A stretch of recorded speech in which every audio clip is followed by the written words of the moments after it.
Hiya, and welcome to my YouTube channel.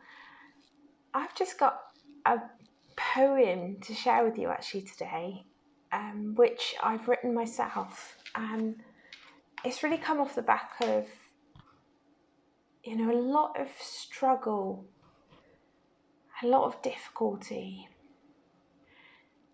I've been listening to a couple of other guys preach about, and particularly this one about that T.D. Jakes was preaching about where you start from, kind of when you go into your calling or your ministry or whatever it might be, whatever you do in life in the name of God.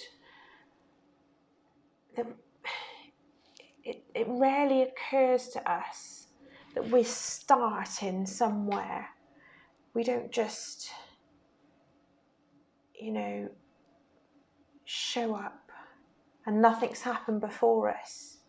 The generations of those that have come before us, maybe those that have been our spiritual mothers and fathers, but not just that, our actual parents are those that have kind of sown into us, have passed a blessing onto us. They pass something onto us. We start where they left off, and there was just something in what T.D. Jakes was saying about beauty for ashes, and that quite often when people see us where we are now, how we look like we kind of maybe are in, a good place, and we're kind of doing stuff for the Lord or with the Lord, and kind of look, all they see is the glory and where you are, but they don't see the ashes that you've stood on to get where you are. And, most people I know that have any kind of anointed ministry, more often than not, have had a background of difficulty, struggle and suffering.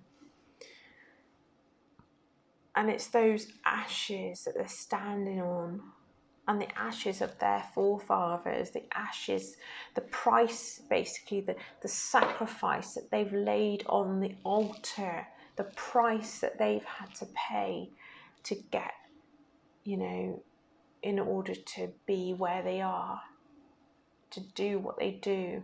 Because it's when you're completely surrendered and kind of let go and die to yourself that really God is alive and rests on you, is alive to you and through you and working through you in a really powerful way. It's often the way it is. It's that,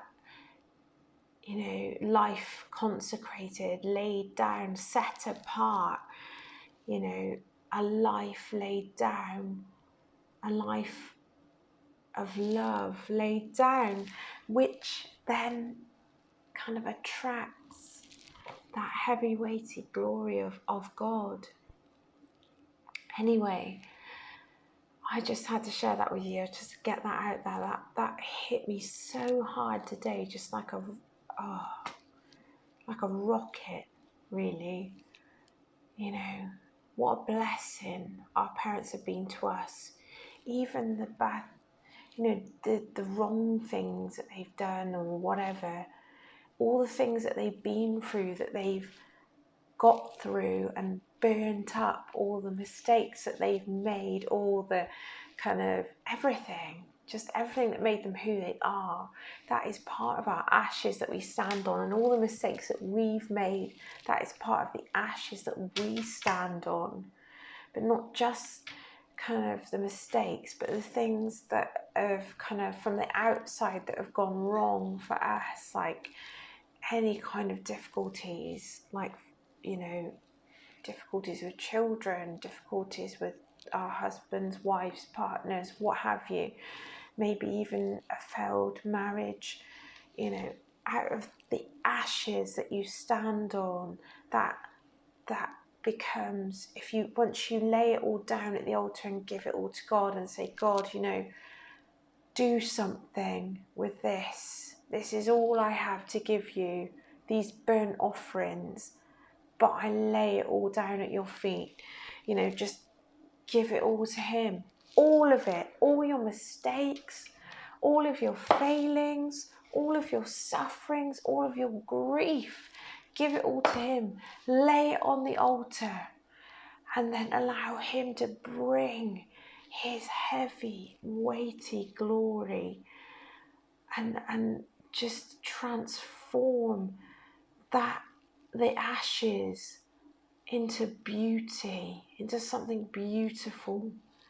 And trust me, God will co-create with you something beautiful out of the ashes of your life. Amen. So I've written this poem, which is called God's Love Dream. And you are God's love dream. Amen. So I'm just going to read it to you now. I went to sleep to dream of the one I love. I saw you, perfect imperfection, immaculately messy. I see you in all your glorious story. You are a wonder of creation. Have you ever wondered at why I created one of you? Only one amongst so many. You are my chosen one, my ultimate love dream. No, I didn't create you to recreate yourself, to construct yourself as someone else, more fitting for the many. I didn't die so that you would agree with the lies spoken to you about your identity. No, I poured myself from the inside out so that you could break free of the prison of self that you've constructed. So let us both begin again, deconstruct this junk that has weighed you down so far on your journey. Together, co-create your story, celebrating the multitude of possibilities for you to shine bright, full of his glory. Amen. Thank you for listening. May God bless you and keep you. Make his face to shine upon you and be gracious to you. The Lord lift his countenance to you and give you peace. Shalom.